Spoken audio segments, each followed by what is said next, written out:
Et on va accueillir bien sûr sur notre antenne, sur IDFM 98 FM, IDFM Sport, comme chaque dimanche désormais de 21h30 à 23h, Monsieur Bruno Martini, ancien gardien de but de l'équipe de France, l'un des meilleurs gardiens de tous les temps en France, 2 fois champion du monde, 2 Coupes d'Europe et aujourd'hui bien sûr manager général du PSG Hand. Monsieur Bruno Martini, bonsoir. Bonsoir. On voulait bien sûr vous faire réagir un petit peu sur ces championnats du monde qui se passent au Qatar. Vous avez, j'imagine, suivi aujourd'hui la victoire face à l'Égypte 28-24. 2 jours après les Tchèques, les Bleus montent crescendo, on peut le dire, dans cette compétition. Oui, alors là, s'il y avait besoin d'un match pour rentrer dans la compétition, c'était exactement celui-là, parce que, comme vous le soulignez très justement, il y avait un engagement physique important et qu'il fallait répondre présent. Donc, ça fait partie des ingrédients qui font qu'on rentre dans une compétition et voilà, donc tout le monde l'a vu, que la façon dont ça a été géré, mais c'est bien, c'est de plutôt bon augure. Qu'est-ce que peut espérer cette équipe de France dans ce mondial ? Comme d'habitude, aller au bout. Pardon. On s'aperçoit qu'il y a quand même beaucoup d'équipes qui font partie des favoris et qui sont approchées. L'Espagne a gagné ces 2 matchs, mais de très peu contre des adversaires qu'on n'attendait pas. Le Danemark a été accroché par l'Argentine, etc., etc. Donc, il y a un premier tour qui va où certaines équipes vont laisser des plumes, et je pense que la France même si son groupe est relevé, est en bonne position pour sortir plutôt indemne de ce groupe-là et arriver en position de force à partir des 8e de finale. Oui, bonsoir Bruno Martini. Eddie Amari, dites-moi, cette équipe de France, ce soir, on a eu le droit à un match rempli d'agressivité de la part des Égyptiens. Est-ce que, comme cette équipe de France reste la référence et donc la cible privilégiée de ses adversaires, est-ce qu'on va avoir encore ce type de match avec une très grosse agressivité de la part de nos futurs adversaires ? Alors, il y a plusieurs points, à mon avis, sur cet aspect-là. Le premier, c'est que les équipes africaines, en règle générale, mettent beaucoup d'intensité dans le jeu et quand on les joue en tout début de tournoi ou au niveau, tout le monde est égalité au niveau physique, c'est toujours un petit peu compliqué. Donc, il y a d'une part la façon de jouer de l'équipe qui lui est propre. Ensuite, comme toute équipe qui est parmi les favorites et qui en avance par rapport aux autres sur certains plans, notamment techniques, l'équipe adverse est obligée de compenser ça par un excès ou un engagement physique encore plus fort. Voilà. De toute façon, le handball est un sport quand même un sport de combat à la base. Bien sûr. Donc l'impact physique fait partie des choses primordiales à mettre. L'équipe de France, il ne faut pas l'oublier, l'équipe de France elle a bâti tous ses succès sur une grosse défense et donc de fait sur un gros engagement physique. Donc dans le sport français, même au-delà de ça, on part du principe qu'une grosse défense nous permet de gagner et d'aller loin dans les compétitions. Donc voilà, donc je pense que ce qu'on a vu là, c'est un épiphénomène parce que on le retrouvera moins dans les matchs contre la Suède, notamment peut-être contre l'Algérie, mais ce sera le dernier match de groupe, si je ne m'abuse, contre un adversaire qui n'est pas vraiment parti pour se qualifier et qui, sur un match, qui aura peut-être moins d'incidence ou de fait, l'engagement sera pas le même. Mais le point que je voudrais aborder, c'est le point de l'arbitrage, parce que on voit qu'il y a, sur un certain nombre de matchs, il y a une multiplication des exclusions de 2 minutes pour des choses qui sont, comment dire, qu'on a l'habitude de voir jusqu'à présent. Mais les arbitres sont plus pointilleux.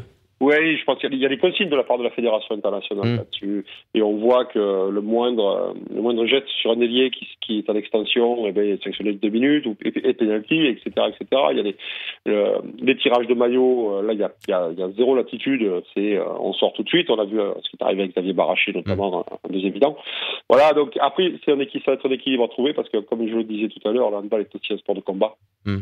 Et qu'à trop vouloir lisser les choses, ça devient lisible et ça devient aussi, ça peut tuer le hand. Je suis pas jusque-là, mais c'est une basketisation du handball. D'accord. Donc je pense qu'il faut garder son identité. Bonsoir Bruno, c'est Valentin Paris. On a vu on a vu un Xavier Baraché et un William Acambray assez impressionnant ce soir, surtout William qui est rentré en 2e période et qui m'a impressionné personnellement du point de vue physique, engagement, que ce soit en attaque ou en défense.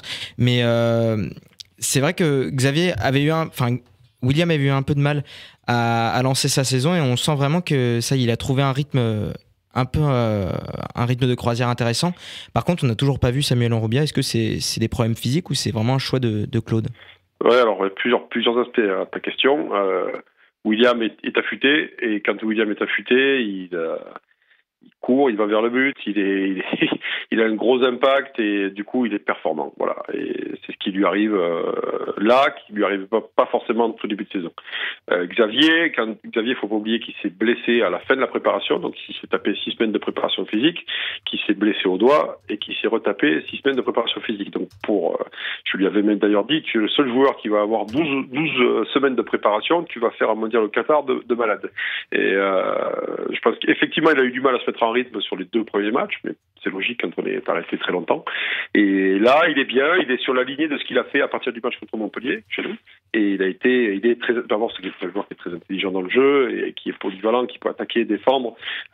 Là, qui prend confiance dans son bras et donc qui est capable de tirer de loin aussi. Donc, c'est super intéressant. Après, pour Samuel, c'est un choix de l'entraîneur. Alors, comme tous les choix de l'entraîneur, il fait jouer plutôt Claude Nesta, choisit de faire jouer Quentin Mahé. Parce que Quentin Mahé est censé apporter un petit peu plus de polyvalence, parce qu'il peut jouer aussi demi-centre. C'est un choix. Tous les choix appartiennent à ceux qui les prennent. Les choix, voilà. Donc, est-ce que Quentin n'est pas hyper non plus utilisé? Oui. Il n'a pas été hyper efficace au tir non plus aujourd'hui. Est-ce que ça impliquera un changement sur le prochain match ou pas de la part de Claude, Onesta, donc je ne sais pas. Mais ça doit être pas facile à vivre pour Samy, et on va prendre de ses nouvelles quand même pour lui montrer qu'on est avec lui quand même. Voilà. Bruno, moi j'avais une question également sur le cas Jérôme Fernandez, 37 ans, sélectionné en équipe de France. La presse française parle de capitaine abandonné. Vous connaissez bien sûr très très bien le garçon. Quel est votre avis, vous, sur cette question? Il y a l'aspect, le fait de se dire, quand on est entraîneur national, je dois préparer l'avenir, c'est quelque chose de normal. Le sport, les sportifs passent et l'équipe de France reste. Donc on est obligé de se projeter et d'essayer de trouver des solutions qui soient pérennes et qui soient donc pérennes pour nous amener à faire une médaille aux Jeux Olympiques de Rio et d'être en position de gagner le championnat du monde 2017 en France. Jérôme fait partie... Pardon, excusez-moi. Pas de souci. Jérôme fait partie d'une génération qui a amené le handball au plus haut niveau et qui, j'imagine, aurait aimé finir sur au moins les Jeux Olympiques. Après, il y a ce que les joueurs souhaiteraient faire et ce qui se passe dans la réalité. Après, ce que je pourrais regretter, c'est le timing. Mmh. Donc, c'est pas une faute de communication pour vous, en fait. Je pense qu'il y a un défaut de timing, surtout. Parce que je pense qu'en soi, c'est pas, il y a rien d'honteux de dire que Jérôme arrive sur une génération qui doit, qui est plus vers la fin que sur le début, c'est logique. Mais je pense que c'est quelque chose qui se gère en interne avec le joueur concerné, ce qui sur les interviews que j'ai pu voir de Jérôme, notamment à la fin du match, j'ai pas eu l'impression que sur Beansport, donc j'ai pas eu l'impression que c'était le cas. Et c'est pas des choses qui doivent apparaître pendant un championnat du monde, quoi. C'est parce que de toute façon, quand on fait aussi un championnat du monde, on prend la meilleure sélection possible. Si on pense qu'il vaut mieux préparer l'avenir, on prend pas Jérôme Fernandez. Mais à partir du moment où on le prend, il n'est plus question de dire je sais pas s'il sera là sur la prochaine compétition. Ce qui m'a encore plus étonné, c'est qu'on dit que donc Jérôme qu'il serait criminel de le laisser longtemps sur le terrain, mais pour autant il a commencé le match et il a fait une mi-temps en entier. Donc, oui, il a marqué 6 buts, je crois, ce soir, si je dis pas de bêtises, en termes de stats. J'ai pas compté. D'accord. Sincèrement, je me suis plus focalisé sur les Parisiens que sur les autres. Mais même si Nico Karabatic a été tellement été bon qu'on pouvait pas le rater. Mais quand on veut faire passer la main, on met pas un joueur sur un poste de titulaire, quoi. Pour moi, ça me semble. J'étais un peu surpris par ça, parce que là, si la porte est ouverte pour d'autres, il faut qu'on fasse passer le palier aux autres, justement, et que peut-être que William Macambré aurait mérité de commencer le match, et Jérôme Fernandez aurait pu réagir en tant que joker par rapport à la performance de William. Voilà, c'est ces 2 points qui m'étonnent, quoi. C'est le timing et puis l'utilisation finalement d'un joueur dont on dit qu'il est trop vieux. Justement, Jérôme Fernandez, si jamais il devait être affaibli entre guillemets dans ce groupe, est-ce que c'est pas le groupe France qui pourrait être affaibli sur cette compétition pour vous? Ouais, c'est compliqué. Ça peut être compliqué. Pardon. Ça peut être compliqué à gérer, ça, parce que évidemment tous les journalistes sur place et même ceux qui ne le sont pas vont lui poser la question ou lui ont déjà posé la question, et ça peut devenir au bout d'un moment un point un peu pesant. Mais la force du groupe et la force des relations aussi qu'ils ont su créer entre eux depuis quelques années maintenant autour des succès fait que je pense que ça va l'aider aussi à passer le moment. Et Jérôme a un tel poids dans ce groupe que tout n'est pas remis en question du jour au lendemain non plus, quoi. Voilà. On parle quand même de Jérôme Fernandez qui doit être le recordman des sélections ou le recordman des buts marqués en équipe de France. C'est pas n'importe qui, loin s'en faut. Il a encore du poids, il existe encore, il est encore là. Donc voilà, ça va pas, je pense, le déstabiliser complètement, et je pense que le groupe va l'aider à passer le cap. Bruno Martini, une dernière question. Des nouvelles de Lucas Ballot, joueur parisien blessé, on l'a dit, pour cette compétition, qui ne participera pas à ces championnats du monde. Est-ce que vous avez déjà prévu une date de retour du côté du Paris Saint-Germain? Alors je pense qu'il devrait être... Enfin, on attend qu'il soit là pour la reprise. Que je dis là, sur le terrain, bien évidemment. Donc, on joue en Coupe de France à Strasbourg, en 16e de finale de Coupe de France, donc dimanche 8 février. Et je pense qu'il sera remis d'ici là. En tout cas, on fait tout pour qu'il le soit. On l'accompagne, on est avec lui. On a essayé aussi des traitements entre Noël et Jour de l'An, puisque c'est à ce moment-là où il a été sorti du stage, et donc pour pas le laisser, on s'est quand même occupé de lui tous les jours. On a tout essayé. Le staff médical du Paris Saint-Germain a été vraiment hyper disponible pour lui, et on a essayé de le faire revenir. Bon, le choix de l'équipe de France n'a pas été de le prendre. Ça aussi, c'est des choix. C'est pas à moi de les commenter. Bien sûr. Ce qui m'importe, c'est que Luc soit le mieux possible et dans sa tête et dans son corps, et qu'il arrive à être performant avec nous sur la deuxième partie de saison. Comment il a pris justement le fait de ne pas être sélectionné en équipe de France? J'imagine que vous avez échangé avec lui. Dans quel état, c'est une question bête, mais dans quel état psychologique il est actuellement? C'est jamais facile, parce que on pense que finalement Luc est un joueur absolument primordial, et qui n'a jamais raté de compétition internationale depuis 2006, etc. Donc ça semblait naturel qu'il y soit.